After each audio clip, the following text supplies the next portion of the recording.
E whoop. E whoop. Alright, welcome back to another E-Woo video. Explore with us. So, oh man, this looks like it's gonna be a mystery or something. Video we're gonna watch is called Cops Make Horrific Discovery in Women's Soup Pot. So I don't know what that means. I don't know what's horrific about it. Is she eating people? Is she eating the neighbor's dog? Like, what's in that soup pot? So we're gonna watch this. If you're not familiar with this, Evil is basically you're basically watching people solve crimes or hearing stories of solved crimes or like mysteries. And this is like real life stuff. It's not like made up stories. This is all real life stuff. And I love watching videos like this so that way we can learn on what to look out for when people are doing crazy stuff, so we can know what's possible, so we can actually know how to identify it and we can know how to avoid it. That's why I watch it. That's why it's so interesting to me, you know? Because if you're not aware, then, people can get over on you. And sometimes it could be lethal. So I try to learn from other people's mistakes. Anyway, let's get straight into it, man. Let's see what this lady got in her soup pot. Let's see what she got in her soup pot, man. I may be just totally off my rocker, but I was just out walking my dog, and I came across some bones that looked to me to be human. He had been dismembered. Oh my God. Okay, and I like I said, there was apparent saw marks. Okay. What marks? Saw. Oh, marks. saw. When a human spine is discovered by a woman walking her dog in Mercer County in January 2016, it launches an investigation that will take years to unravel. Even with a bone-chilling confession, investigators are left questioning the truth behind their victim's unimaginably gruesome demise, and they will soon find themselves with another body on their hands before the case is over. The following report is based on official police. So she eating people? Is that what it is? Cannibalism, possibly? All right, so what it says 2021, August 25th. What was I doing August 25th in 2021? That was like 4 years ago. I don't even remember what I was doing, bro. I was probably out here hoeing. Yeah, let's see what's going on here, man. This is crazy. Police records, and most of the footage has never been seen until now. Following the 911 call from the concerned dog walker, police discovered a skeletal human spine hidden among the frozen brush in a fairly remote area in Mercer County. Though they conducted a thorough... That was a clean spine, bro. See, they don't waste food. I like that. I mean, I don't like that they're eating people, but, I like the fact that they're not wasting food, bro. They're picking the bones clean. search of the area, no other remains were found. This left investigators with two main questions. Who was their victim, and where were the missing body parts? Despite a DNA profile being uploaded to NamUs, a police database for missing persons cases, the identity of the victim remained unknown. That all changed in 2020, when a Bureau of Criminal Investigation agent working on cold cases connected the profile of a missing persons case in Columbus, Ohio, with the timeline of when the skeletal spine was discovered. 21-year-old Ryan Zimmerman was reported missing at the end of November 2015, just 2 months before the 911 call. Ryan had last been heard from a month prior in September. After contacting Ryan's parents and conducting a DNA test, investigators were able to confirm that the partial skeleton belonged to Ryan. They spoke to Ryan's father, Warren, over the phone. Your son did. It was obvious that there was foul play involved. Okay. Right. There was some remains that we were not able to locate. Okay. So it was also discovered that he had been dismembered. Oh my God. Okay. And I like I said, I'm sorry to tell you that over the phone. We did not find portions of him being the lower portions of the legs, the lower portions of the arms, or the skull. Oh my gosh. So, okay. The location of Ryan's skull was like something out of a horror movie, but that wouldn't be revealed until much later. Even worse than discovering that Ryan had died were the details investigators shared with Warren about Ryan's remains. There was apparent saw marks, okay? What marks? Saw Oh, marks. saw, right. Yeah. When he was found, it was basically... Dad is pretty damn calm. I don't know how long he knew that his kid was deceased, but he seems pretty damn calm. skeletal remains. What does it sound like? Gangland or some kind of sick trafficking or what the hell? I mean, who would do something like that? Those are all questions that we are hoping to work to try to get some answers for Ryan and for your family, okay? Police were able to track down the 3 people living with Ryan in Columbus before Ryan's disappearance: Corey Buzzard, Sarah Buzzard, and Naira Jen Whitaker. On August 25th, 2021, officers had to find Sarah and Jen, who are now married. After moving out of the Okay. I'm like, these are 2 women, right? Okay. All right.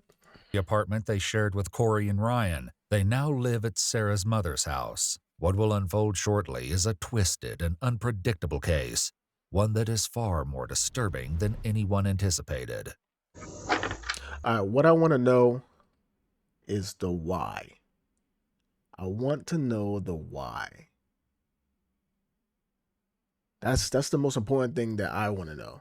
The why, and then second, like the whys and why they killed him, if they did, if they killed him. Why did they do it? And number 2, how? Number 2 is how. That's what I want to know. We've had several calls on this subject, usually welfare check. It takes a few minutes, but eventually Sarah answers the door. Hello, police department. Looking for Sarah. That's me. Couldn't step out for me. All right, sorry I had to wake you. Oh, sorry. Can I do for you? Well, I think you got a warrant. Warrant? Uh-huh. What? It's out of Ohio, I think. It's a theft warrant, I believe. Okay. All right, so we have to take care of it. 002, I've got her out front. All right, so go ahead and turn around, put your hands behind your back for me. Though he doesn't know it just yet, the officer asks Sarah a question that will foreshadow a devastating series of events. I don't want to sound nervous, but do you have any weapons or anything in the house upstairs that I need to worry about? Just don't. You don't think so? Coming out with a gun or anything like that.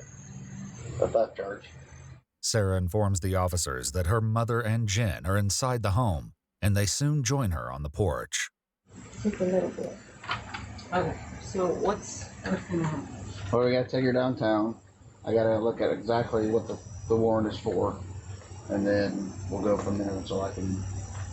It's through Ohio, so they sent us over here. So others sent the warrant over here. We get them from out of state all the time. You know what I mean? That was in my daughter's zip. We never that kind of person. But if there's something missing over there, I mean just Take some deep breaths, Sarah. Yeah, when she move it. While the officer dances around their questions. Wait, he said take a deep breath, sir? Who is he talking to? Is he calling the mother a sir? Does he think she's a man or something because she have short hair?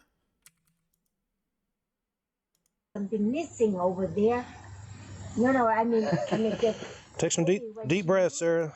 Oh, he said Sarah. Oh, okay. I thought he said sir. I'm about to say that's disrespectful. Yeah, when she move it. While the officer dances around their questions. Oh, but then again, I mean, it is a gay couple, so who knows? Maybe the mother might be trans. I mean, you never know these days. You don't know what's going on these days. So maybe the mother could be a trans man or something.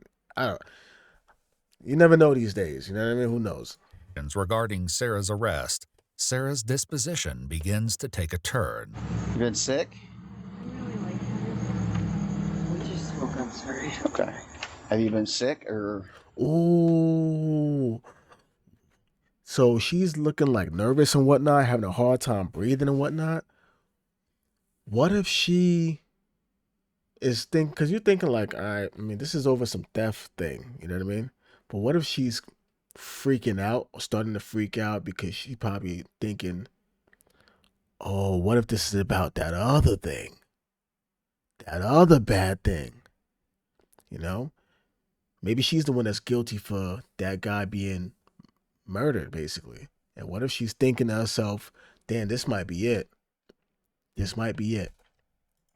No, just shocked. Oh, okay. Despite looking like she might pass out, it's decided that Sarah can travel to the police station. Okay, I'm gonna hold your arm so you don't fall over, okay? Once at the police station and in an interrogation room, Sarah is told that detectives from Ohio want to speak with her. Ooh. Hi, Sarah. Hello. I'm Megan Baker. I'm with the Sheriff's Office in Ohio. I'm Rick Ward. Hello, Sarah. Well, I'm assuming you have lots of questions. Okay. And we're going to take some time to sit down with you here, and maybe we can get some answers for those questions for you, if that's okay. Sarah has read her Miranda rights and agrees to speak with the detectives. They immediately dive into questioning, beginning with her time in Columbus almost 6 years ago.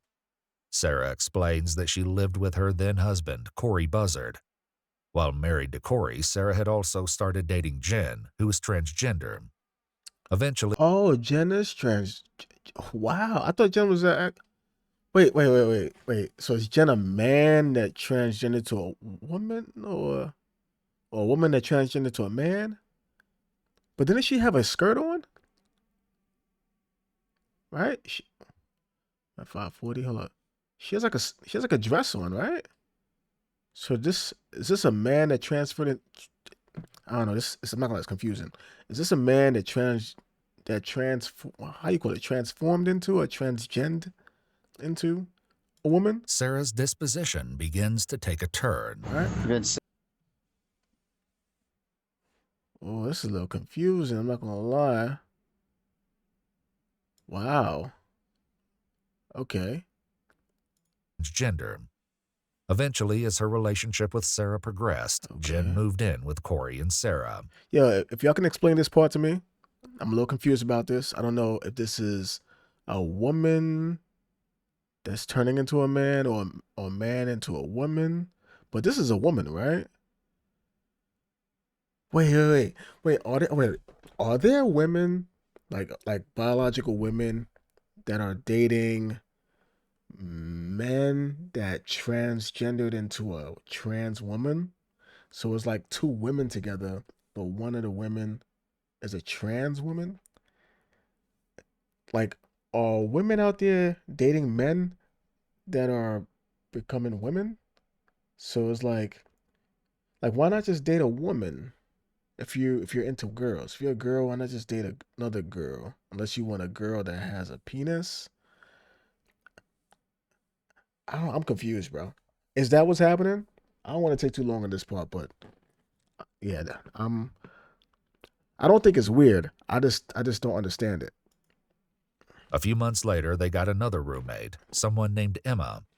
And that's a little bit about why we're here, is talk about Emma, also known as Ryan Zimmerman. He went missing.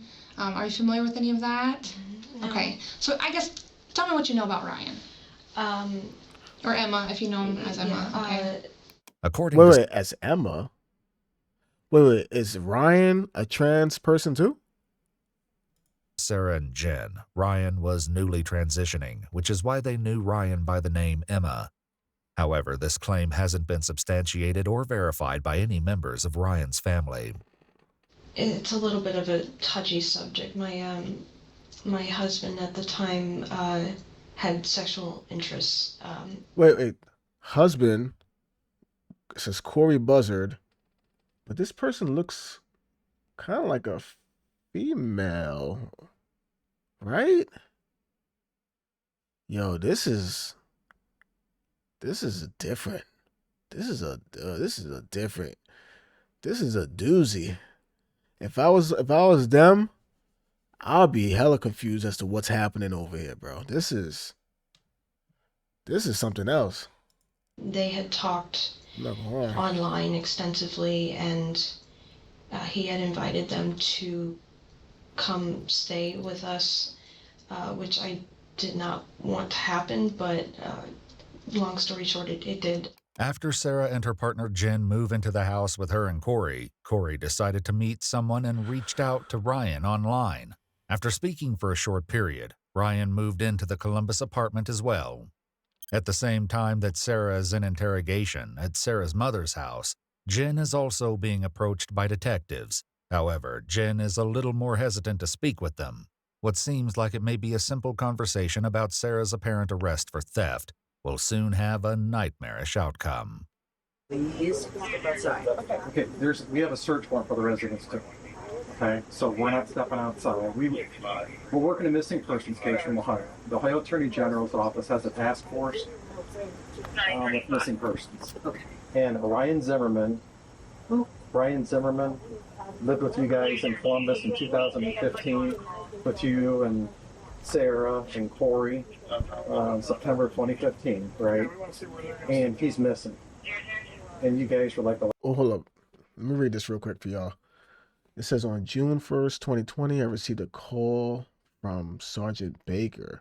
She advised me that the unidentified remains that have been identified at the time by DNA.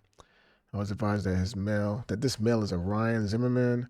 I was advised that he was from Kentucky, but had been living in Columbus for 3 months. And you only been there for 3 months and you got bodied? That's crazy, bro. 3 months prior to him being reported missing. He was report missing. They don't use spell check? Golly, but it's a government document, right? Why is the grammar so terrible? He was report missing in October of 2015, but last contact was in September of 2015 by his dad. I was also advised that his vehicle was located in the Columbus area with no plates on the vehicle. Now, on June 2nd, 2020, I called and spoke to Mercer County Coroner Dr. Timothy Henrichs. I explained to him that we have obtained the identification of our human remains that had collected. I don't like the way they write. In January of 2016, I asked if he would be the person responsible for creating the death certificate, blah, blah, blah,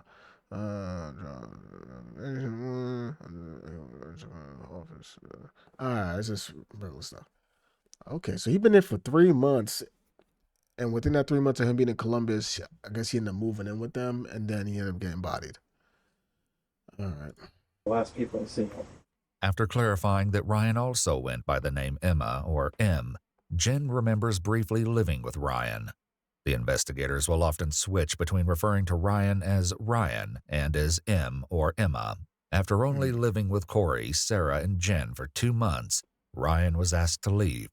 Sarah claims that Ryan and Corey's relationship ended, and Ryan never found a job, which was part of her agreement to allow Ryan to stay in the apartment.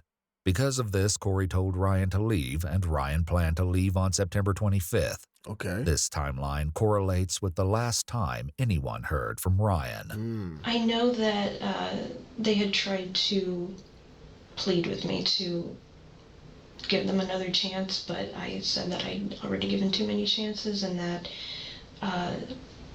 it was Corey's call, ultimately. And I remember them packing, and either I went to the store, I was in a different room, I don't remember, I can't quite remember. Who was all home at the time? I was, Corey was not, and then my girlfriend was over, so we might have been in the living room. I honestly, I don't remember. Okay. I just know that 1 minute Emma was there, and then the next he had just left. Okay. Did you see him leave? Wait. So you're calling him by the girl name Emma, but you're still referring to him, as he.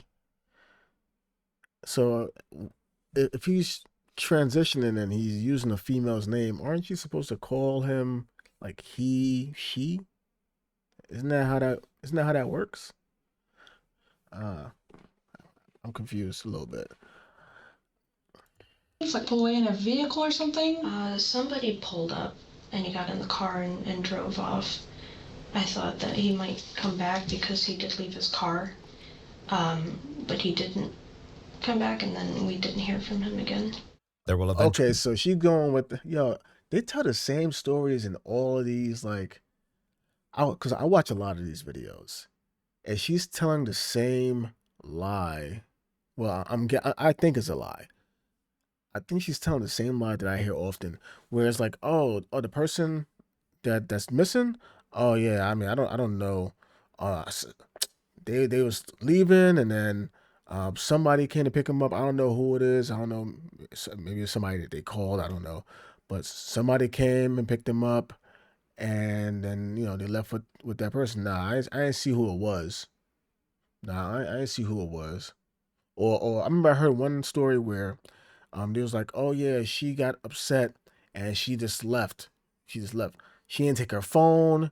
She didn't take her keys, and she just left. She stormed out. She was upset, and I went out there to like go after her, and then she ended up waving somebody down. Somebody pulled over, and then she ended up getting in that person's car and drove off with that person. And I had never seen her again. She drove off with some stranger. I'm thinking it's a stranger. I don't know. I didn't get to see who that person was. It was like, it's the same. It's be the same stories, bro. Actually, be troubling discrepancies in Sarah and Jen's stories. The detectives at Sarah's mother's house asked Jen a follow-up question about Ryan's vehicle. What kind of car did he have? Did you ever ride in the car? Yeah. You were never in his car? Okay. Had you ever driven it? Yes.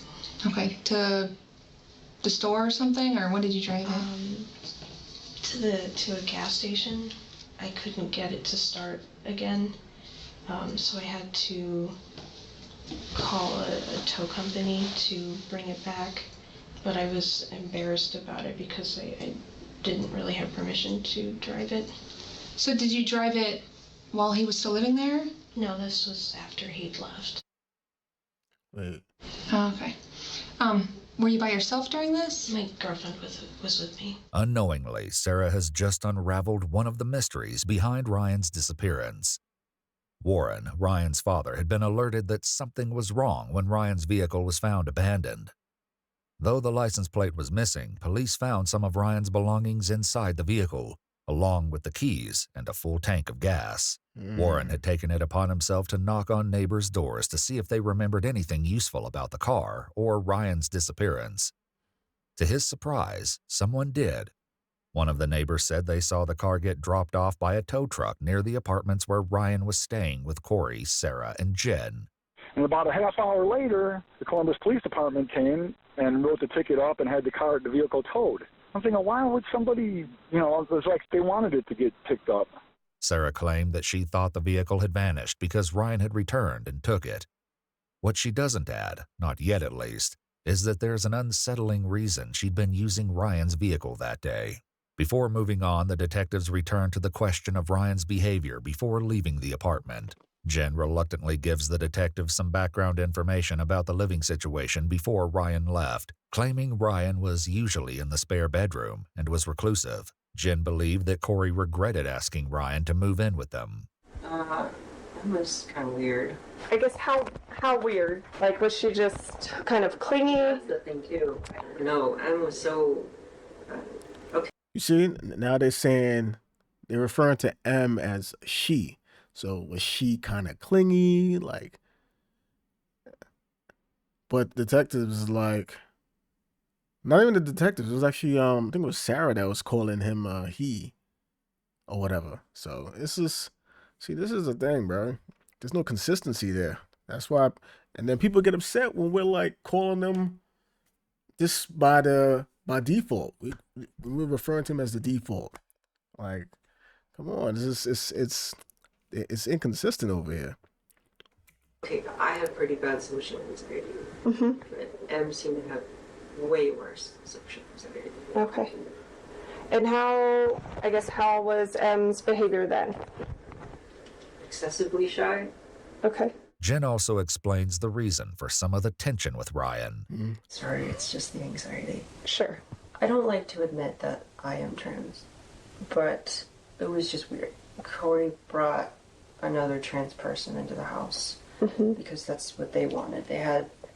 I shouldn't use gender neutral for Corey because that's confusing. Corey had papers written up about, I forget what he calls it, like the trifecta or perfect relationship, but it involved one man, one woman, and a trans woman. Okay. That boy Corey getting creative out there. That boy getting creative. What the hell? One man, one woman, and like a mix of both with a trans woman. That's that's different. And I didn't want any part of that. Sure. I'm assuming that's why they brought M in. I think Ryan was just kind of the last straw for me. Tell me more about that. Why was he the last straw? That was probably one of the biggest arguments that we had, to make him that third person. But I obviously didn't agree with that, and the entire time it made me feel like I wasn't good enough. Oh man. So this dude Corey, I'm not understanding this picture. It looks like a female.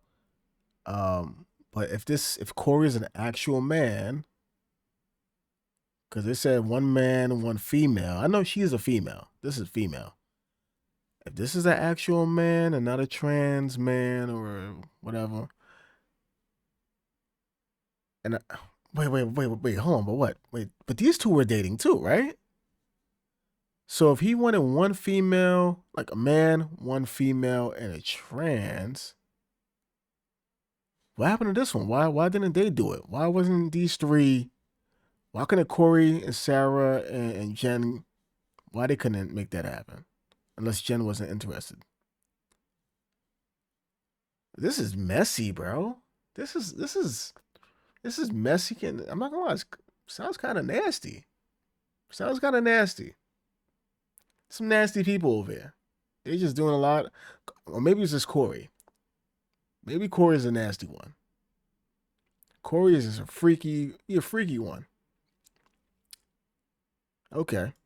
After Ryan apparently moved out of the apartment, Sarah and Corey divorced, and she married Jen soon after. The detectives take a break, and when they return, they will confront Sarah with the awful truth of why they are really there.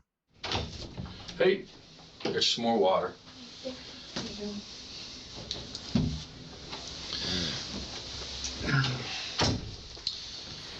Sarah, I don't know if you know this or not, probably not, but you're talking to Jennifer right now, talking to your mom, and also talking to Corey. And there's major inconsistencies about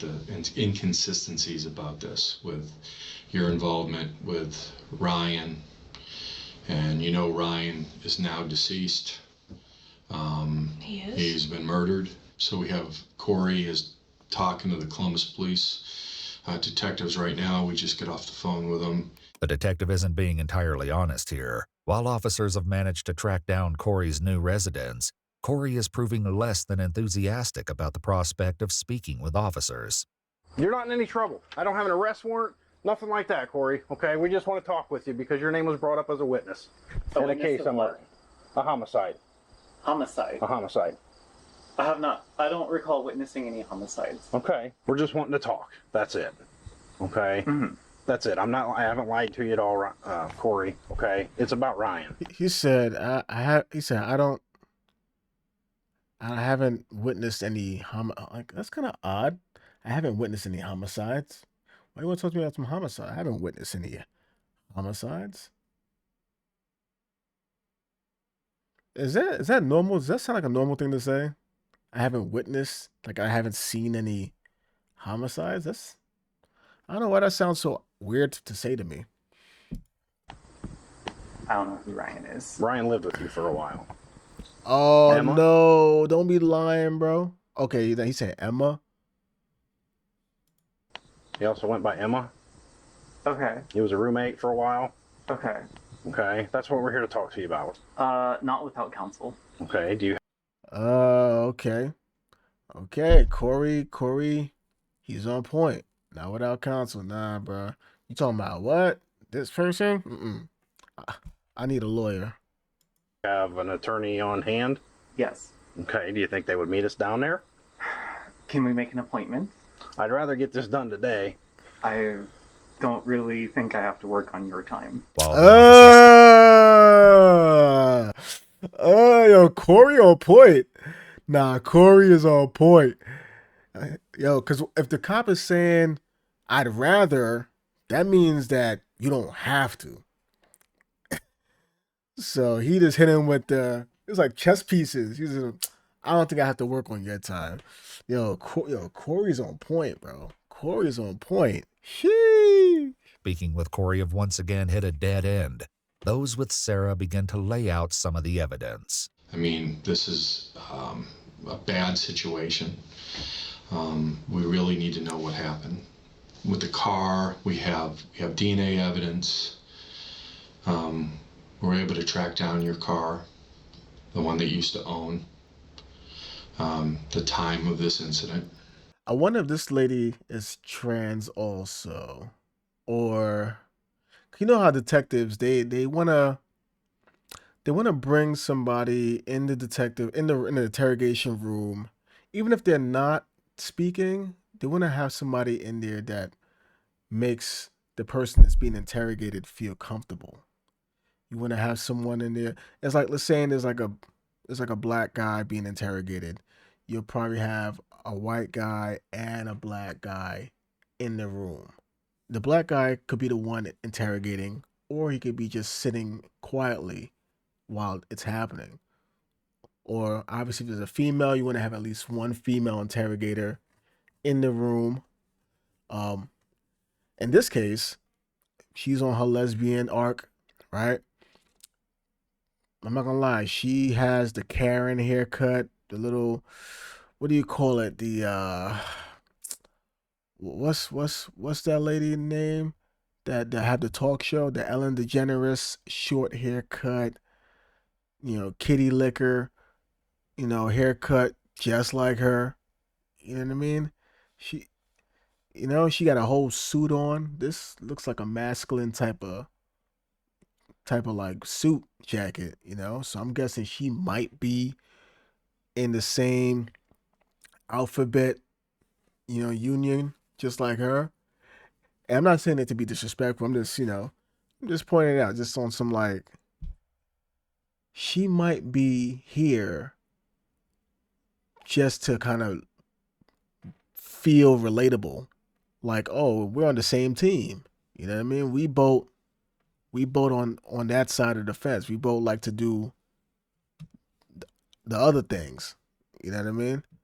And I'm just saying, this is what she looks like. But who knows? She might be straight, and she might just have this.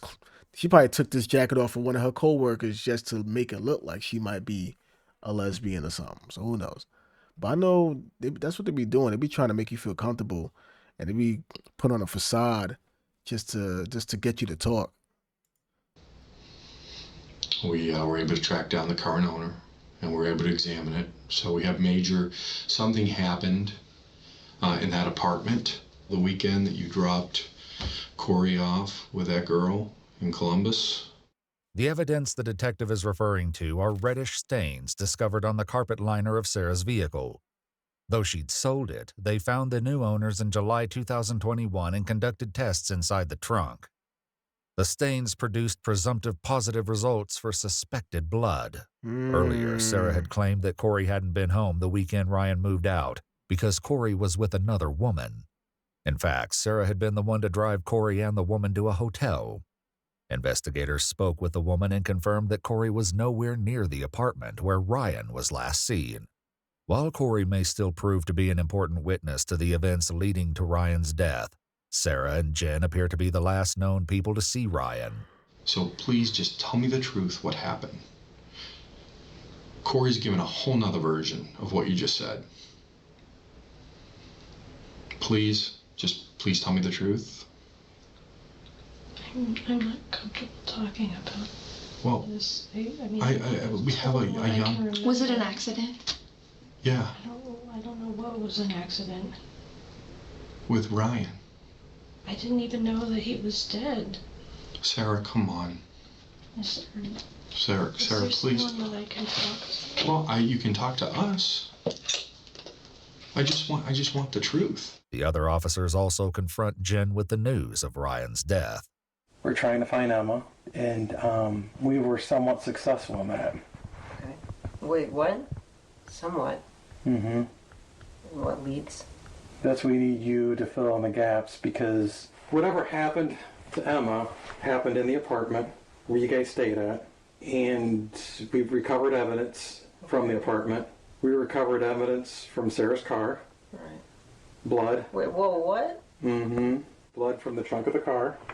Blood from the apartment by the bathtub, where in part of Emma's body was discovered it was dismembered. Even though they'd all moved out by early 2016, investigators were able to access the apartment where Sarah, Jen, Corey, and Ryan had once lived. In July 2021, a month before they spoke with Jen and Sarah, authorities visited the apartment and asked the current residents to leave while they conducted tests throughout the building.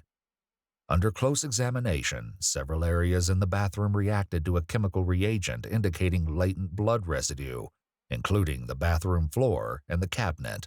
No way. No way she had anything to do with any of that. She did. No, there's no way. Tell me why. You know what that also tells me? That also tells me that the new residents, they're nasty. They're not cleaning their bathroom. Because if you're telling me a month or two later that you've been living there and there's still blood stains in the bathroom, on the floor, cabinets and all that, you're nasty. You don't know how to clean your bathroom properly. It's kind of nasty. That's what that tells me.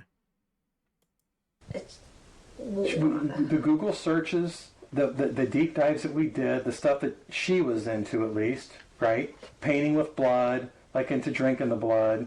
And then the searches that she did on her Android phone. I don't know. I don't know about any of the blood stuff. While this comment about painting with blood will be explained... Wait, what? The Google searches, tell me why. Thing to do with any of that. She did. No, there's no way.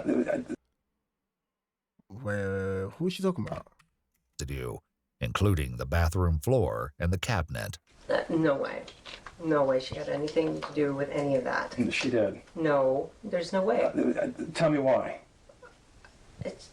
The Google searches, the deep dives that we did, the stuff that she was into at least, right? Oh, I think they're talking about Sarah, the one that's being interrogated. Painting with blood, like into drinking the blood.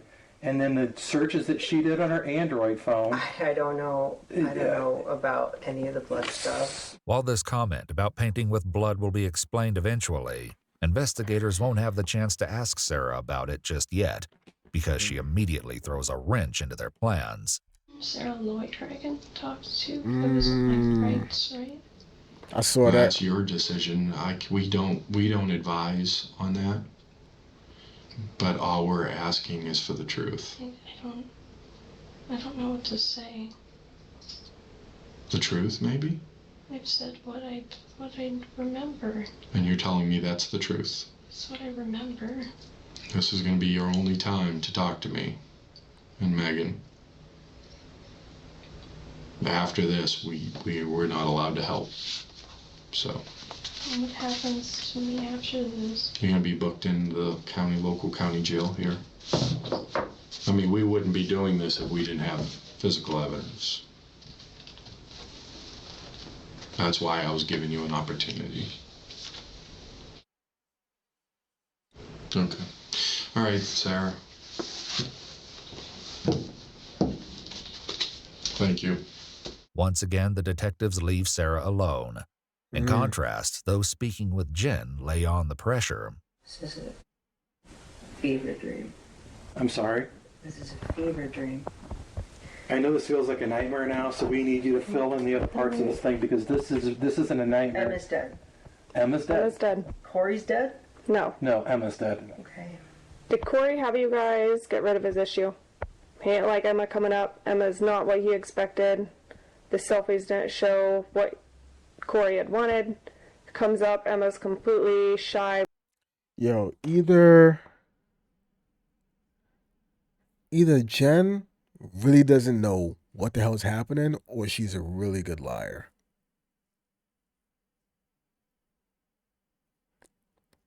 Like, I'm not gonna lie, the fact that she not only asked if Emma's dead, but she also asked if Corey's dead. And you know, Corey, he's alive. So it's like, Emma's dead, yes. And Corey's dead? No. Oh, okay. That tells me that she might not know what the hell's going on. She might really be out the loop on this one. Or she could just be a good ass liar. Reclusive, nothing what Corey expected. Corey went away for the weekend for you and Sarah to get rid of his problem. Corey and Sarah were fighting a lot over it. Let's just get rid of the problem. There's no way. So what happened? There's no way. It isn't long before the detectives decide to once again try speaking with Sarah. And this time, they will hear us. Wait, I thought she. Well, you know what she did? She kind of asked. She didn't like ask for a lawyer. She kind of asked as if she should get a lawyer. That's what I guess. That's why they keep still pushing. Like, if you know your Miranda rights, which they read it to you, right, before they start this interrogation, they tell you if you ask for a lawyer, this whole interrogation will stop abruptly. It'll just stop. So I guess she didn't strongly suggest or request a lawyer, and I guess that's why they're back in the room. Because normally, once you request a lawyer, they can't come back and ask any more questions. Like, questions is done. Like, there's nothing else to talk about. Now you got to talk to the lawyer. Stomach-churning confession. So, Megan here has something she wants to show you. I just have something I need to take a look at, okay? And read over, and we'll get your thoughts on that. This is from your Google account. What's this? This is Corey. It's in January 14th. Corey and Sarah Buzzard rent apartment. That was in January 14, 2015. September 25th, 2015. Corey Buzzard hotel reservation with the name is redacted. Okay. September 27th, Sarah Buzzard searches jugular vein. What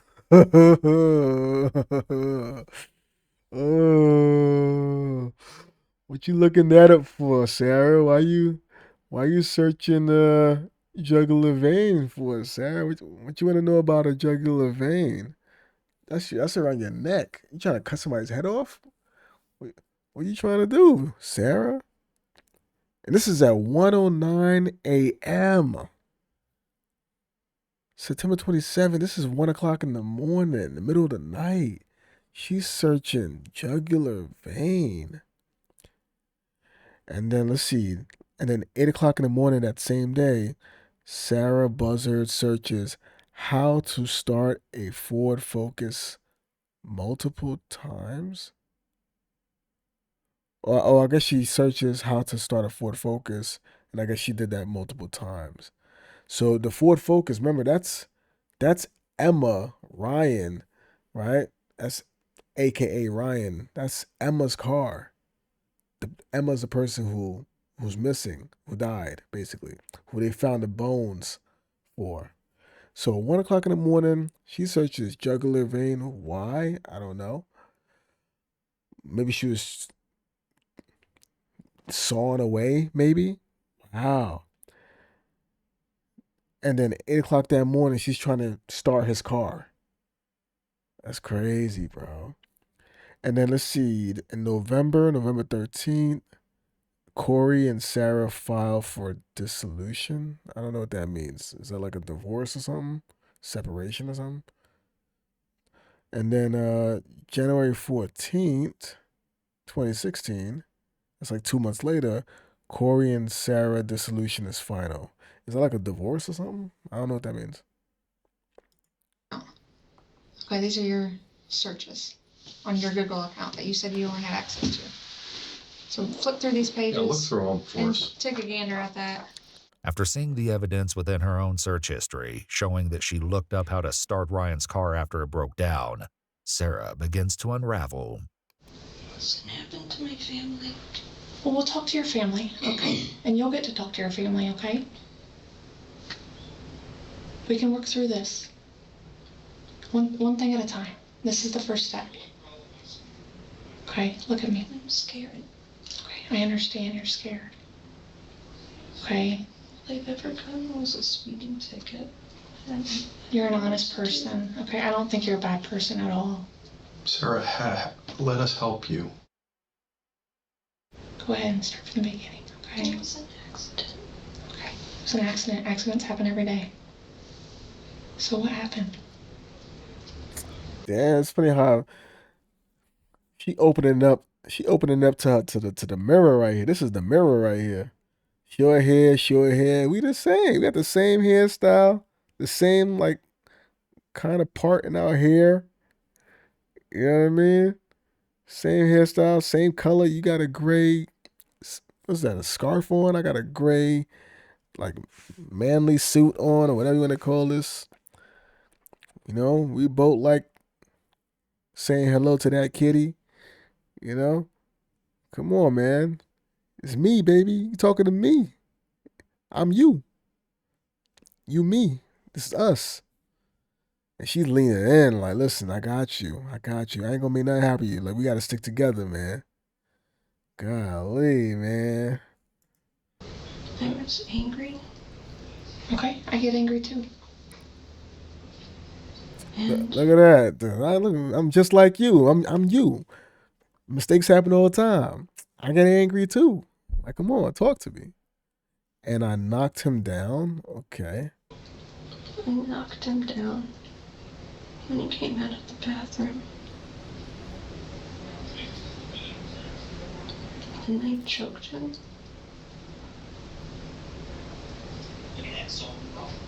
And then I didn't know what to do. I've never done anything like that.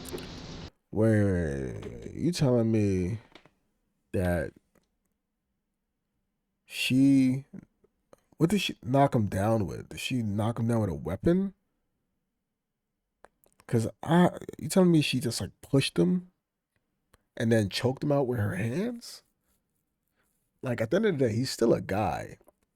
And most guys naturally are just by default stronger. Unless she weighs like 300 pounds and she's like sitting on his face or something, like I'm having a hard time thinking that she'll just choke him out unless she knocked him down with like a weapon to where he was damn near unconscious. And I got scared. I didn't know what to do. We're scared. I realized I ruined my life. While the detectives speaking with Sarah have finally made some headway, those with Jen are hitting roadblock after roadblock. I'll be honest with you. I think it's been eating you up.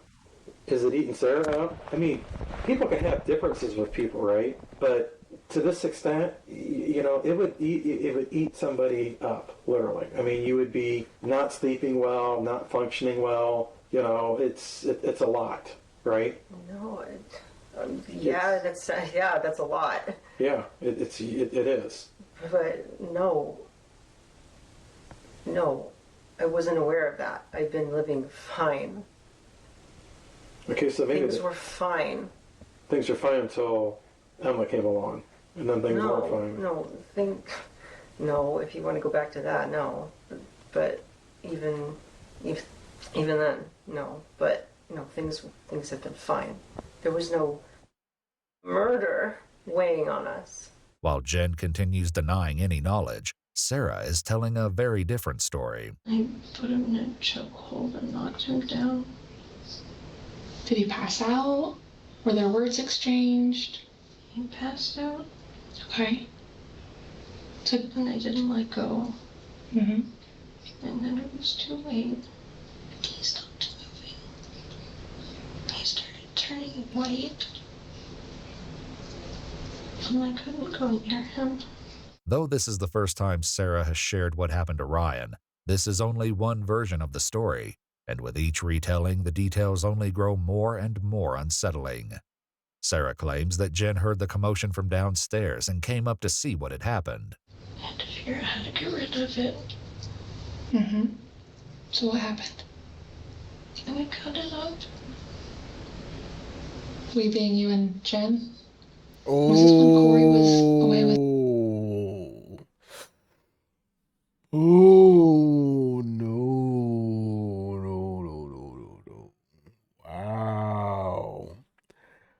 Wow.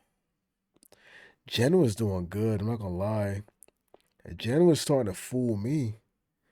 I'm not gonna lie, bro. Jen was...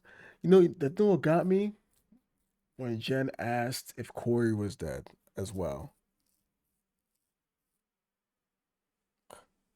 You know what I mean? That part got me. Now I'm finding out not only did Jen know, but Jen helped Sarah cut the body up. And if you're the one that bodied Emma, right? If you're the one that killed Emma, why? See how she snitched on her girl. She snitched on her girl. She just told them that, yeah, I killed him, but Jen helped me cut his body up and get rid of it. You couldn't just take it all yourself when you're the one that initiated, if that's true. If you initiated that fight and you killed him, you should have took everything with you to the grave. You should have took, I cut him up, I did this, I did that. You should have took all that with you. Jen helped you. Now, obviously, Jen is messed up individual too, obviously, for helping her get rid of this body. But people do crazy stuff for love, right? How many people heard of parents that help their kids when they do something bad, help them hide or get away, right? Because it's their kid. They know it's effed up what their kid did, but it's their kid.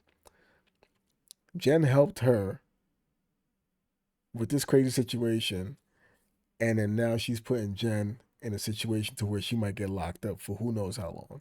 That's crazy, bro. That's so crazy, bro. At the hotel? Okay. So where did you cut him up at? Bathtub? What did you use? Some kind of salt. Where did that come from? I found it in the shed. So you each have your own shed there? Mm-hmm. Okay. Who did the cutting? Mostly me. Jen, on the other hand, refuses to make any concessions. I just don't remember. Yeah, you do. No, I don't. Here's the thing. You're going to remember these things. Yeah, I would probably remember if there was murder and a saw. And where did you cut him at? And again, this is all stuff I already know. Okay, I just need to hear it straight from you. The joints. The joints? Can you point to I guess what you mean by joints? The elbows. The wrists, ankles, Mm-hmm. knees. And then up here? Mm-hmm. And the neck, okay. Does Jen help cut him up? Not really. She wasn't feeling well. She got kind of sick. Okay. So I took over most of it. But did she help a little bit at the beginning? Okay. We were both really scared. One of the officers in Jen's interview steps out of the room to take a call, and when they return, they have news that will flip Jen's denials upside down. Got an update. Okay. Sarah just admitted to everything, and you helped dismember the body. She admitted to all of it. Okay. So fill us in with what's going on, right? With the car, you're going to remember everything. So at this point, Sarah, spilling the beans on the whole kit and caboodle. Okay. Okay, this is what we told you before. We knew where we were at. So this. Oh, she's done. She's like, okay. She's not even like denying it anymore. Like a hard, if you had nothing to do with it, you got to do a hard denial. That's cap. She is lying. On folks them graves, she lying. Yo, you gotta hit him with the full stop. Nah, that is a lie. She is lying. You gotta put that on your mama, bro. You gotta put that on your dead homies, bro. You gotta put that on everything, bro. But the fact that she's saying, oh, okay. Like, nah, that tells me that we got you. If you're not giving me a hard stop, no, that's a lie. That means we got you. The amnesia that you have isn't going to work because now you're implicated in this as well. I don't have amnesia. Then fill it in. Fill it in. I didn't do that. I just got the phone call from the analyst that's listening in on the interview, and she's coming clean, right? They're watching it live. Okay. She's coming clean, and you helped dismember the body with her. Not. Yeah. Sarah's not going to be able to do this by herself. Yeah. And if she said that, then she's lying. Ooh. You just said before Sarah wouldn't lie. She's not lying. I didn't say she wouldn't lie. So who's lying here? It's not Sarah. It is definitely Sarah. If she said that, yeah, I would remember that. Just to the point because you're being implicated now. So now it's a lie. No. We just want to get Emma his family's. Yes. Where did you guys go then with the body? All right, let's get to this part here. Where did you go with the body after it's dismembered? And don't say you don't know. Because I would have to say I don't know for that because we didn't do that.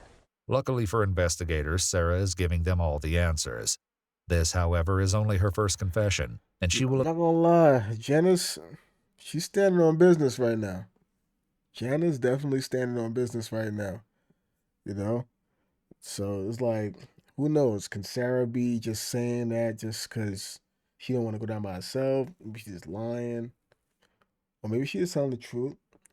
But still, honestly, I wouldn't even be mad. Like, if Sarah's the one that killed Emma, like literally, like really killed Emma, and it was all her that started that confrontation and killed Emma, I would not be mad at all if Sarah was the only one to go to jail and they wasn't able to catch or prove Jen was involved. Like, if Jen didn't initiate or actually kill Emma, and obviously, you know, helping someone hide a body or dismember a body obviously is messed up. But I'm just saying, for the sake of this video, if Sarah was to go down solely by herself because they couldn't prove anything with Jen, I wouldn't even be mad at it. I wouldn't be. Will eventually share another that changes everything. So, you got him cut up, then what happens? We have to figure out where to put everything. So where did you say put his belongings? Where did those go? Like his clothes and his... Just in one of the bags. Okay, and where did those... We put those in a bin. Like a dumpster? No, like a Tupperware bin. Oh, okay. And where did that go? In the back of his car. Okay. We were going to drive the car somewhere. Mm-hmm. And leave it. But the car wouldn't start. This is the real story about the tow truck. According to Sarah, she and Jen planned to dispose of Ryan's dismembered body parts, which they'd loaded into the back of Ryan's own car. While their plan had been to abandon the car in a deserted location in Illinois before taking a Greyhound bus back, Ryan's car refused to start after they stopped at a gas station. This incident has a horrific new implication. Ryan's remains were still in the back of the car when the vehicle was towed. And Oh. Sarah and Jen then had to move the Tupperware bin full of his dismembered body parts in broad daylight into Sarah's car. They left Ryan's vehicle in the street, where the police eventually towed it away. We started driving and trying to get rid of little things at a time. Along the road, or is there special spots? In public dumpsters. So did you dispose of like his limbs in different spots? Okay. Do you know where those spots are? We just stopped wherever something looked okay. Where it seemed like secluded or something like that? Like couple gas stations. Mostly just public dumpsters. I really don't know. While Sarah doesn't clarify, they only disposed of Ryan's torso and belongings. The rest of his limbs and head had a different, even more alarming destination. Here's the thing. You have been holding back this whole time with all of this stuff because I don't think you thought Sarah was going to be honest about it, but she is. Oh, okay. So let's do the right thing. And you wanted to do the right thing, right? So tell us about that. About please. What? About the dismembering it and then where you went from there. I didn't dismember anybody. You did. No, I did not. That's fucking insane. It's not insane. That's insane. It happens all the time. I mean, you may not want to admit to doing it, right? But this stuff happens all the time. So where was Corey during this? No idea. No idea. Still at the hotel, possibly? I guess so.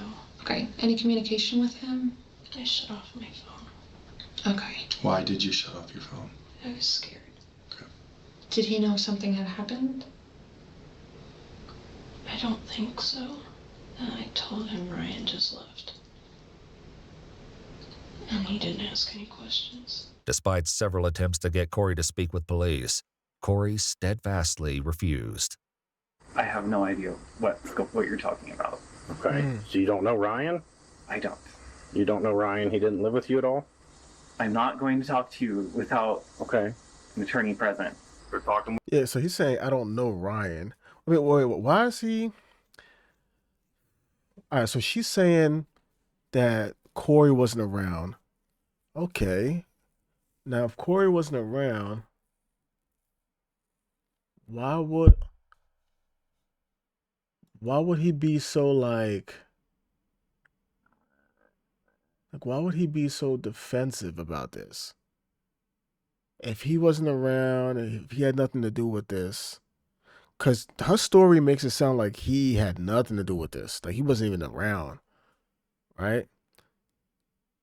And it seems like she's not afraid to involve somebody else because she got Jen involved. So if you and Corey fell out, you're not together no more, but you decide to incriminate the person that you are together with, but not the person that you used to be together with. That's like your ex, who you're probably not on amazing terms with. So that makes me think that maybe Corey isn't involved. But if he's not involved, why is he so defensive though? With Sarah and Jen and why everybody? And why does he keep saying that he doesn't know who Ryan is? And unless he really just know Ryan as the name Emma, maybe Ryan never addressed him as like, "Hey, I'm Ryan." Maybe he always introduced himself as Emma, and maybe he's just not familiar with that Ryan name. Involved that weekend we're talking to right now, except you right now, because right now you kind of look like the bad guy. You don't want to talk to us. Everybody else wants to talk to us. That doesn't look good for you. Yeah, they told me that you would say that, but Who would say that? My attorney. Okay. Corey.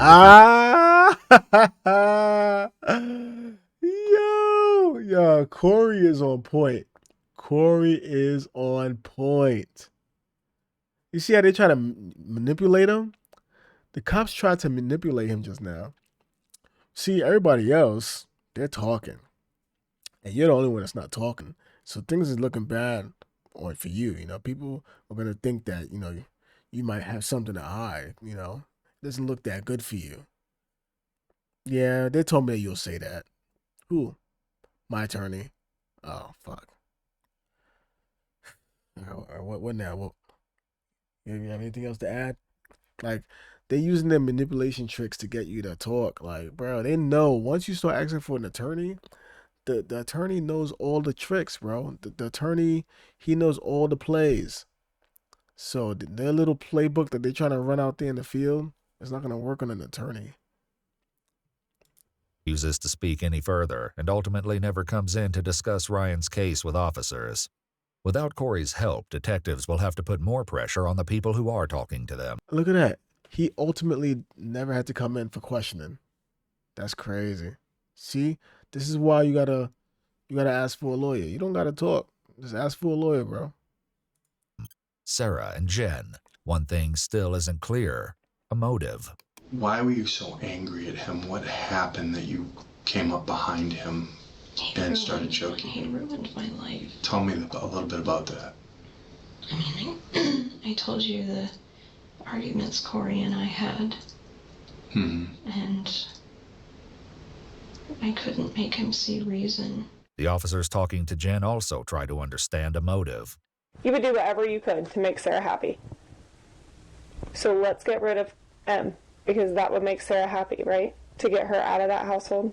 Sure, but they agreed to leave. But she wasn't. Not willingly. Not fast enough. She agreed to leave. Without meaning to, Jen points out a glaring issue with Sarah's current confession. If Ryan had agreed to leave, why didn't she simply let that happen? This exact question will be central to the story Sarah tells later. Did Jen know that this was...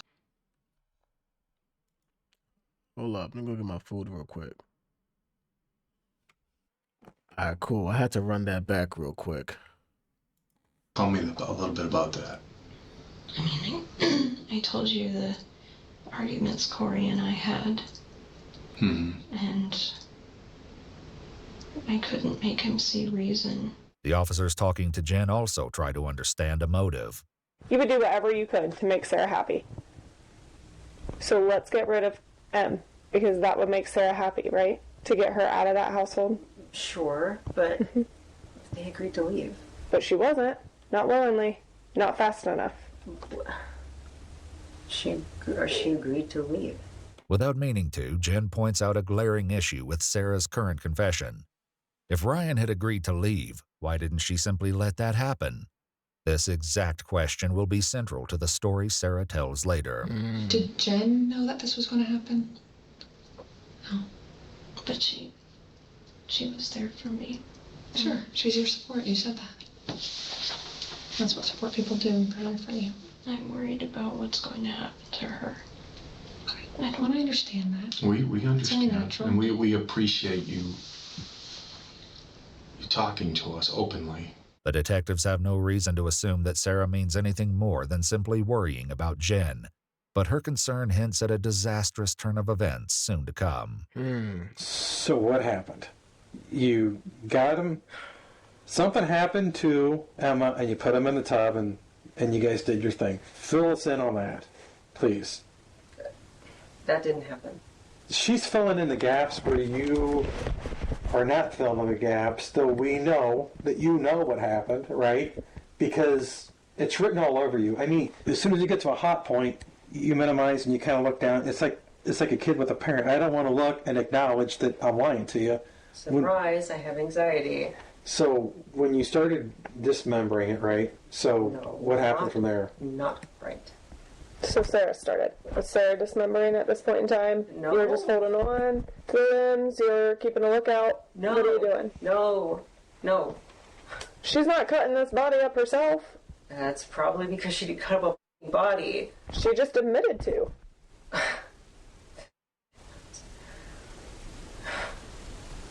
No, she didn't. She did. Yes, she did. The detectives attempt a different approach to get Jen to talk. It's more beneficial to I'm not gonna lie. I'm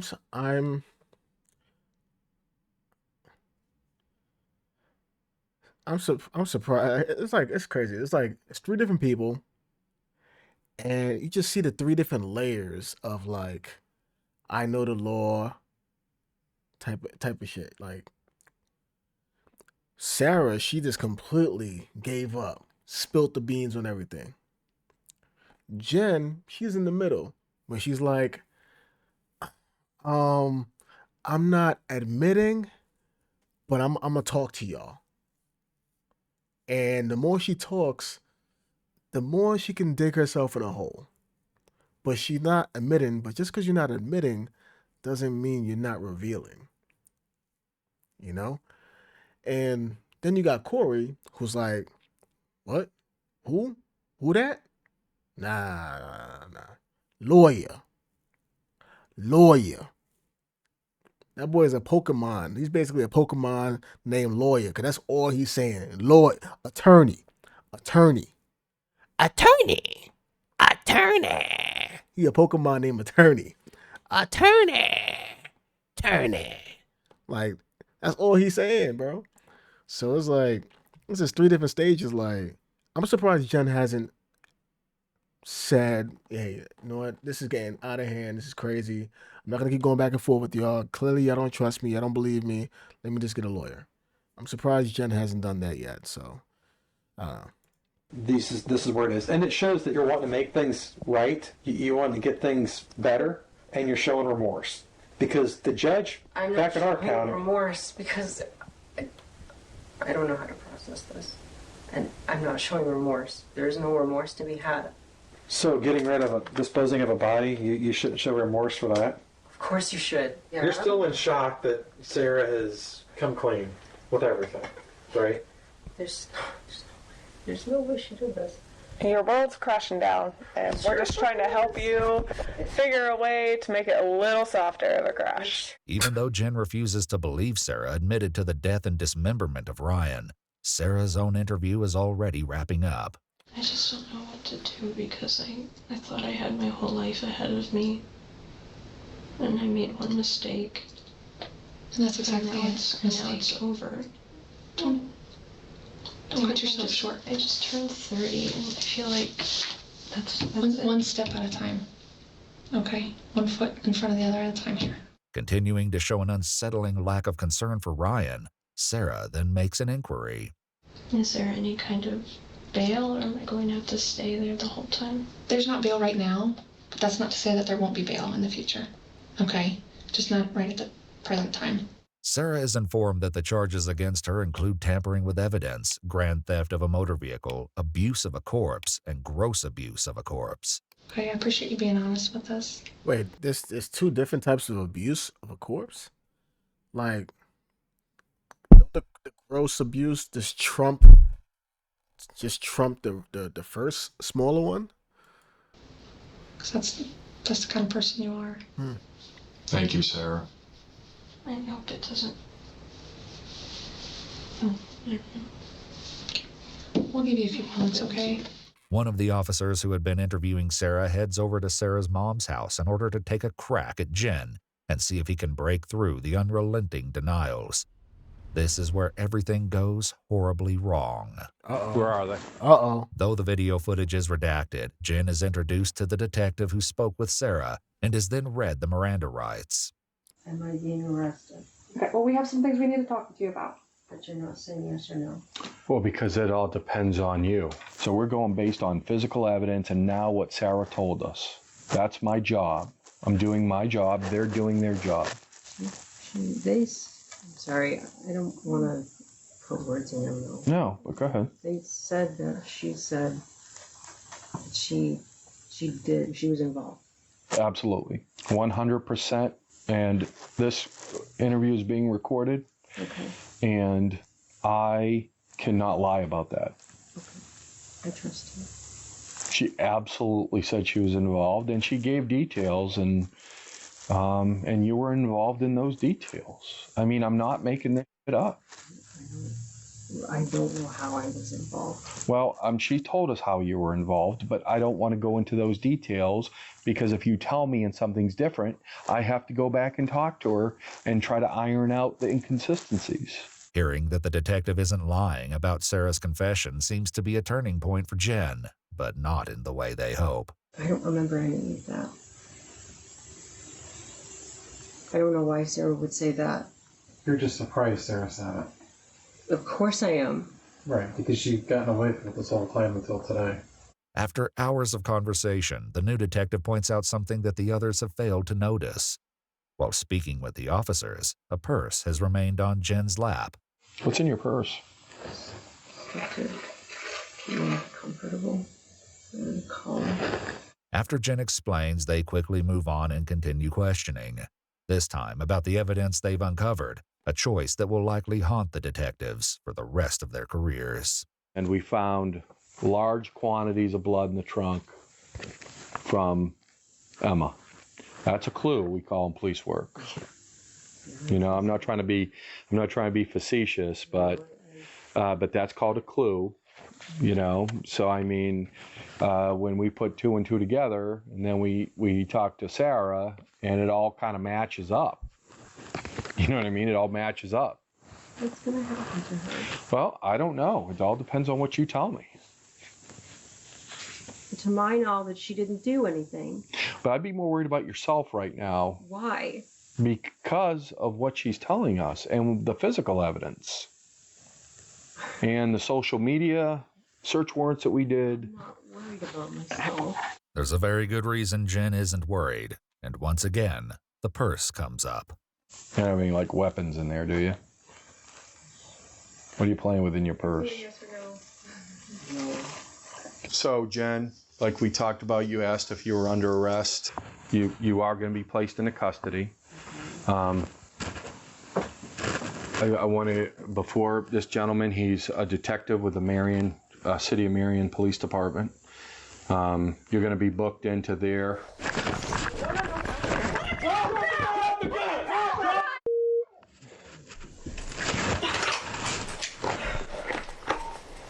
Central 055. 055. I need an ambulance, shots fired. You know what's so crazy? The first time he mentioned the purse, first I was thinking, okay, maybe there's like some evidence in that purse that, you know, because, you know, they gave him permission, no, not really permission. The cops came to search the property. So I'm thinking maybe she went and like, oh, you know, let me grab this, put this in the purse, and I'll just keep this on me. So when they're going to search the property, maybe this is some kind of key evidence that she'll have on herself and they won't be searching her for it. So that's what I'm thinking. And then when they just asked, you don't have like a weapon in there, and she said no, in my head I'm thinking, I don't know. There might actually be a weapon in there. But like, I don't know how big the purse is, but well, people do keep guns in purses. But I'm thinking if it was a knife, like what's she gonna do? She'll stab herself in the throat? Like that's kind of crazy. But I was thinking, damn, she has a gun in there. I was thinking all this real fast. If she had a gun in there, she gonna like shoot herself? But damn, bro, that's crazy.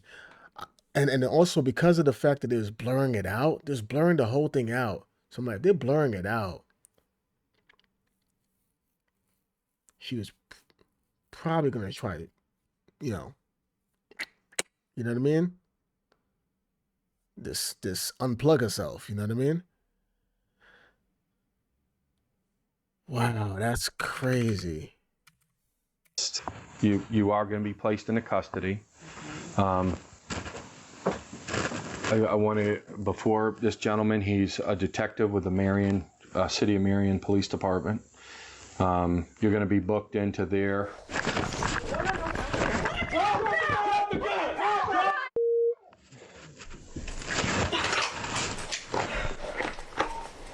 Central 055. 055. I need an ambulance, shots fired. How long's her hand been in that?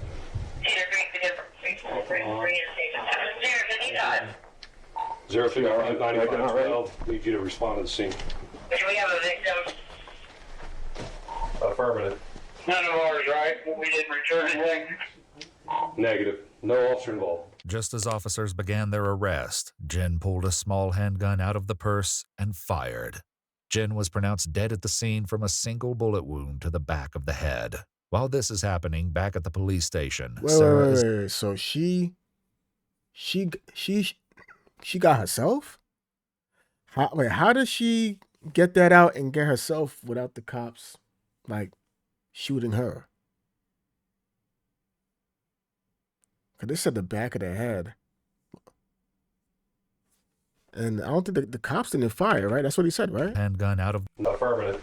None of ours, right? We didn't return anything. Negative. No officer involved. It says no officer involved.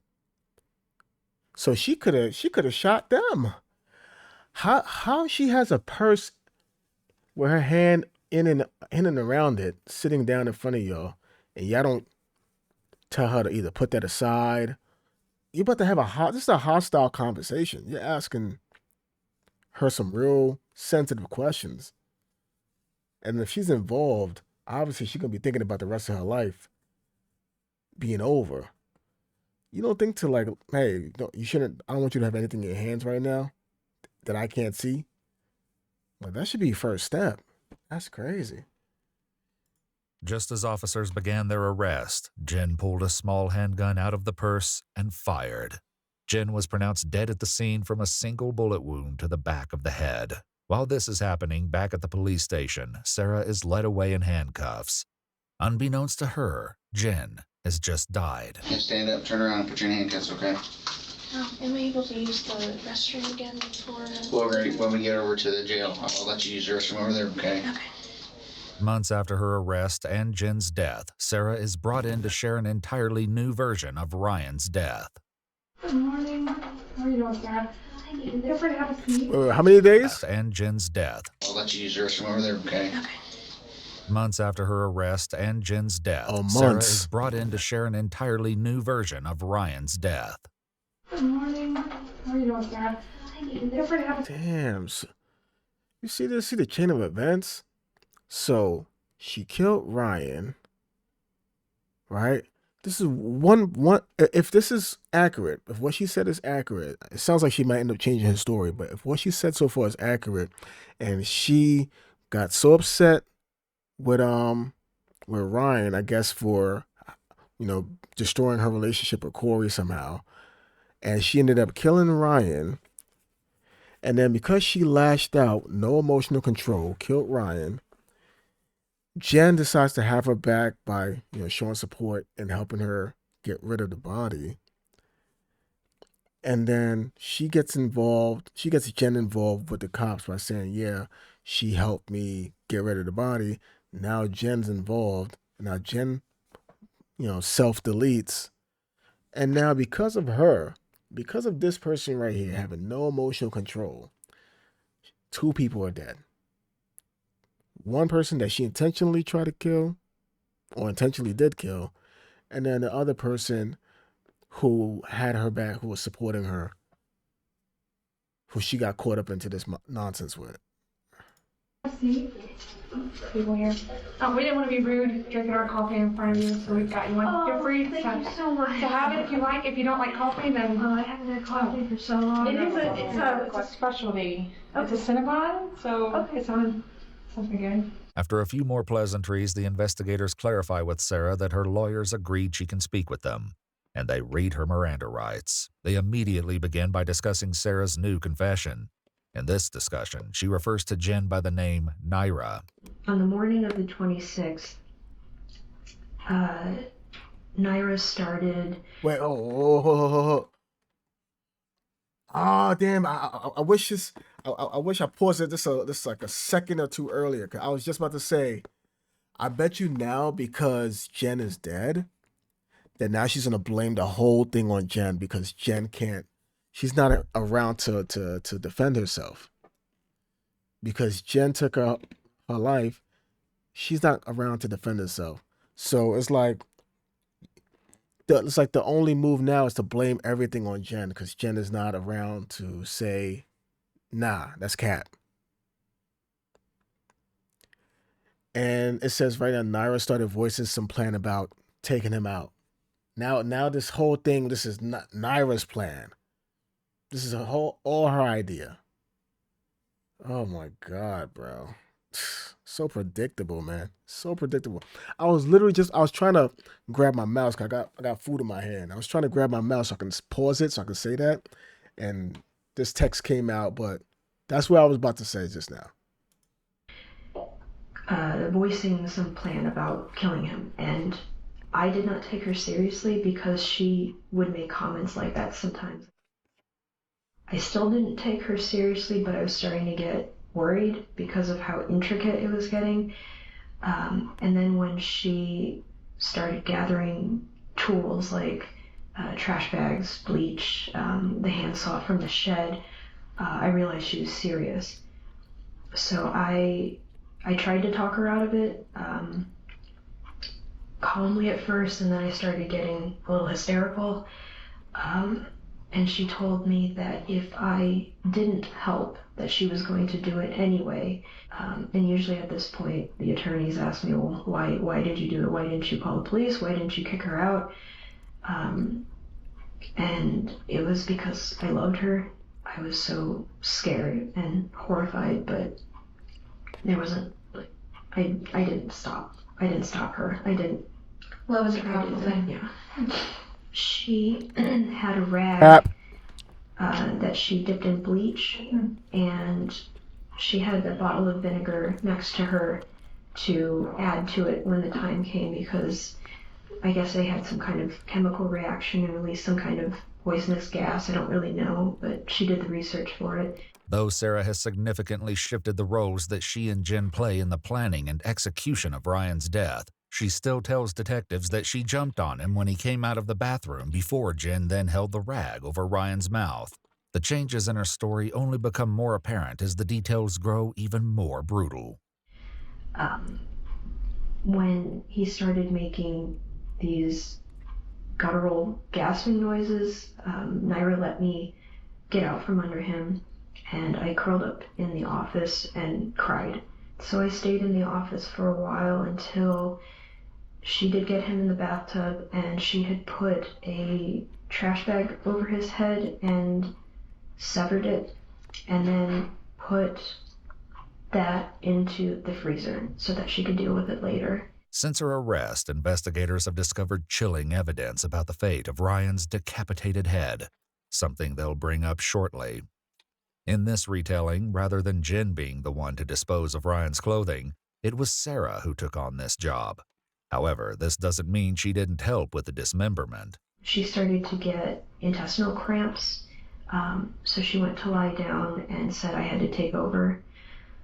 So I put the hands in one bag, the hands and the feet she told me to put in a bag, and then she also put it in the freezer for later because she said those would be the two big identifying factors and she would have to deal with them separately. So I removed the forearms and the calves at the joints.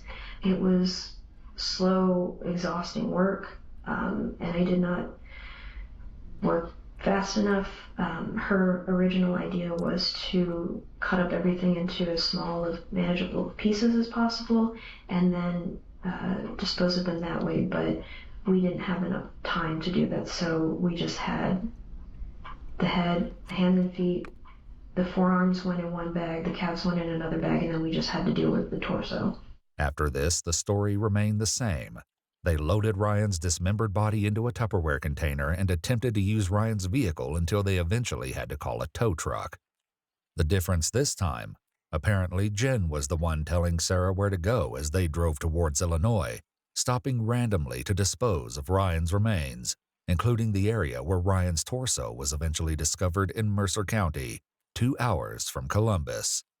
The fate of Ryan's head was an entirely different story. Investigators eventually searched the garage at Sarah's mom's house where they found several boxes filled with what appeared to be human remains.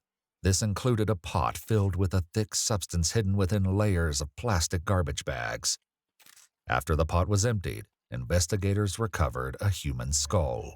In this version of her story, Sarah claims it was Jen who disposed of the remaining limbs. But also because she didn't know the best way to dispose of it yet. So we had to she put it in the soup bin, put that in a bag, or several bags, put the pieces of the hands and feet also in the bag, and then kept bagging it up, and we put it in the shed for the time being. And every time we moved, it would have to come with us. So that was a weight that I had to drag with me everywhere I went. For a long time, we would check the news constantly. That's when we found out that the torso was discovered. But as time went on and we didn't see any new news, we started planning for a future instead. And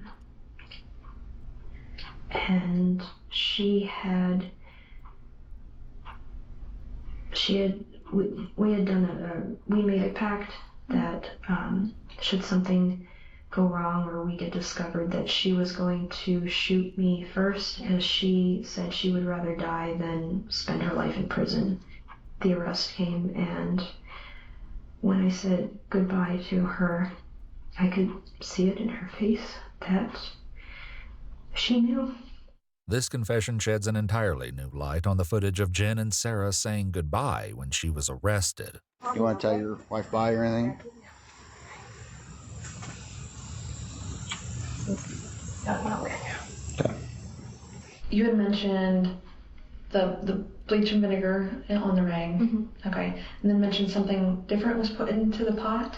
Lye, some kind of lye mixture. Okay. And is that something you would have had on hand, or did she go out and purchase? That she did purchase. The head in the freezer didn't draw any attention because she had packed like vegetables and stuff in front of it, so it didn't look like it was anything. This is a horrifying detail. While Corey was still living in the house, Ryan's decapitated head was in the home, hidden just out of sight behind some frozen vegetables. The detectives take a quick break before returning to clarify a few more details, including the comment investigators initially made to Jen during her interview about Sarah painting with blood. So art for me is a cook. Yeah, real quick, just the fact that I'm gonna re-look at this video in the beginning again after finding out what she just said about how when they said goodbye to each other, Jen gave her a look, like just the look on Jen's face was like she knew that this was it. This was probably gonna be it. Like the jig is up. Like she's saying that she knew that this wasn't about no theft. This was about something that we both did, and this is it. And I think she's also giving her that look like this might be the last time you might see me, you know? Because they're taking you right now. I can't take you out like the way the plan was. I can't shoot you first because they're taking you, but I can still probably get out of here. So that's crazy. Like just thinking about that now, with the information that you know now, it's like, yo, now I have to rewatch this video, at least rewatch the beginning to where she got arrested and got taken out of there, just to see how Jen was reacting to it. It's crazy, bro. We basically just saw Jen's last moments. That's crazy. Coping mechanism. And I know that Randy and Eric had mentioned that there were two pieces in particular that gave people red flags. One was a painting of a sheep with that was done in blood, or some of it. That piece I had done prior to ever knowing about Ryan. That was a coping mechanism for everything that I'd been through with Corey. Sarah posted this drawing to her illustration Facebook page in June 2015, titling it Sacrificial Lamb. Though she created it a few months before meeting Ryan, it eerily depicted the lamb dismembered and decapitated. The other one was... If you're dating somebody who draws pictures of people's head being cut off, yo, just end it right now. Just break up with them right now. Actually, don't even break up with them right now. Get out of that situation, like physically. Move out, move back with your mom or whatever you gotta do. And then you end it. You tell them over the phone. Just keep it real, PG. You know, say whatever you gotta say. Just get out of that right now. You don't want no parts of that, bro. Was a mermaid holding a human head, and I know that people thought, or at least I heard, that this was like showing, like, look what I did. What Sarah doesn't mention is that she titled this drawing, Till Death Do Us Part. But that was also a coping mechanism, having to drag that around with me everywhere we moved.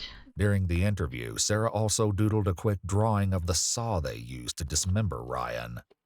The elusive motive still needs to be clarified, and so detectives ask the haunting question of why Sarah and Jen didn't simply let Ryan leave the apartment as planned. And the thing she said was along the lines of, someone like that doesn't deserve to be out in the world to ruin someone else's life. So I think in some perverse way it was her idea that I don't want to go so far as to say she was dealing out justice, but she just felt very strongly that he didn't deserve to be out there. She said that if you want to transition, your goal is to just fit in. And that's what she tried to do. She didn't point out anything. She tried to be as feminine as possible because that's what she wanted to be, was a woman. And so with people like Ryan, who say that they're transitioning but are not really making the effort, really bothered her. She more commonly said things like, he's a disgusting human being, or the world would be better off without him. So that's why the fact that Ryan wanted to but still looked and acted male just really got under her skin. With this allegation in mind, investigators question why Sarah confessed to the crime initially. Exactly. You said you were trying to protect Jen. I guess, why try to protect her at that point in time? Yeah, that's what I thought about in hindsight. It would have devastated me to have to throw her under the bus and say, well, she was the one who did it. I mean, well, you still threw her under the bus by just saying that she helped you. Even, I mean, whether she helped you 1% as far as cutting up the body, dismembering the body, or if she helped you 80%. 1% or 80%, 1% is just as bad. Even if she just helped you clean up the tub afterwards. Like, it's just as bad, bro. She was involved, and she didn't she helped you to hide evidence or whatever. You know what I mean? I guess there was a small part of me that thought if I took the fall for her, she would be okay. But thinking back now, I should have known with the look on her face that there was no point trying to protect her. She was going to do it anyway, with me or without me. As the interview wraps up, Sarah clarifies why she wanted to speak with the investigators again. I don't know if the prosecution knows how much detail about Naira. So I'm basically just hoping that at the sentencing, essentially the same thing that I told both of you, just condensed a little bit, we'll be able to go on the record so that my side of the story and what actually happened will be out. In the end, Sarah's new version of Ryan's death did little to change her fate. In January 2022, Sarah Buzzard pled guilty and appeared in Mercer County Common Pleas Court for sentencing. She was sentenced to life in prison with the possibility of parole after 30 years. Warren, Ryan's father, had the last word. I just know now that, no one can hurt him anymore, and no one can hurt him now.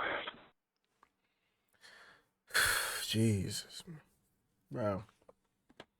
For real. She said that Jen was like, oh, he's a terrible, despicable person, and we don't need people like him going on and ruining other people's lives. So he's ruining people's lives by moving in with someone who invited him in. Somebody invited him into that household. Corey was trying to do something. He was trying to create some type of like Frankenstein boyfriend or trans boyfriend, girlfriend, whatever. Corey had a whole project he was trying to build. His little poly project. And he invited this guy in.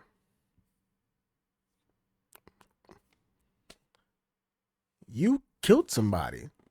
How are you murdering somebody better than somebody being invited into a relationship that I guess was gonna fail regardless?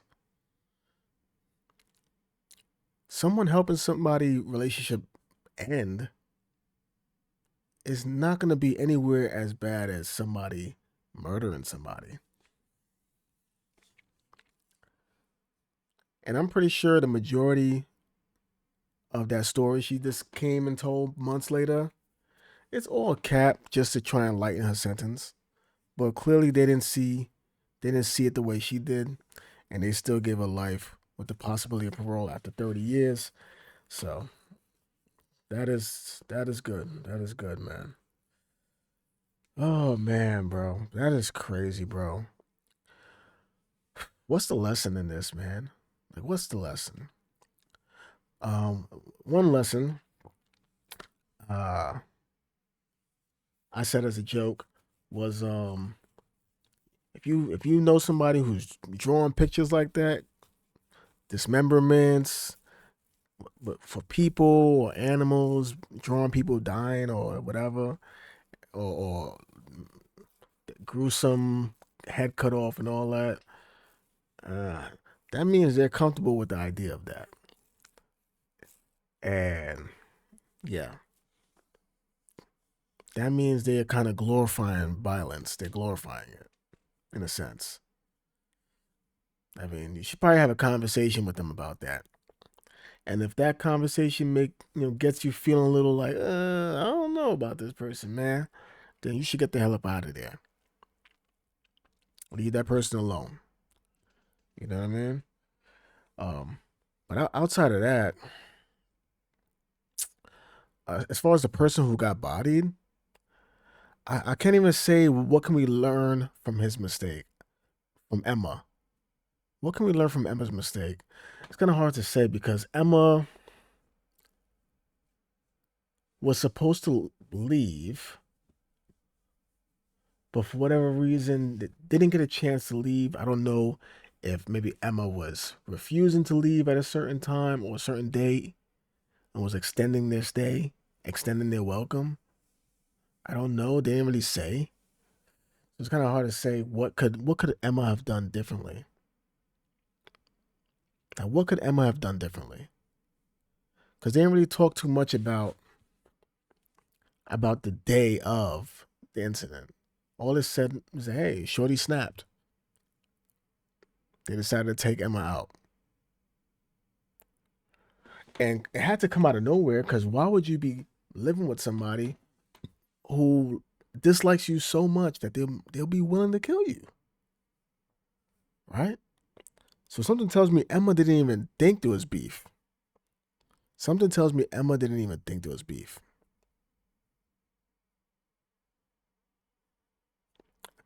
I don't know. Y'all let me know, man. What y'all learned from this video? Is there anything y'all learned from this video? Don't join a poly. Is that it? I don't know, man. This one was a tricky one. And it was a tricky one because it was a poly transgendered relationship. And as far as Corey goes, I don't even know if Corey is the man.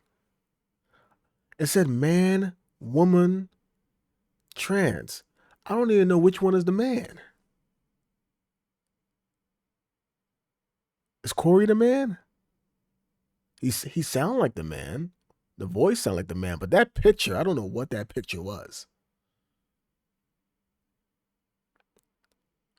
That whole thing was bizarre. Very, very bizarre. Very weird. That poly relationship, that was like it was very chaotic just from the outside looking in.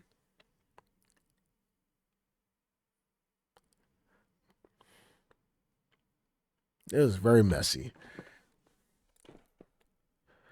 But anyway, man, I'm leaving it at that, y'all. This video is already over an hour and a half, hour 45 minutes. If you stayed this long, I don't know. Put R.I.P. Ryan in the chat. R.I.P. Ryan. If you this so I know you stay to the end. If you stay to the end, just put R.I.P. Ryan in the chat. And I'll catch y'all in the next video. Shit is crazy, yo.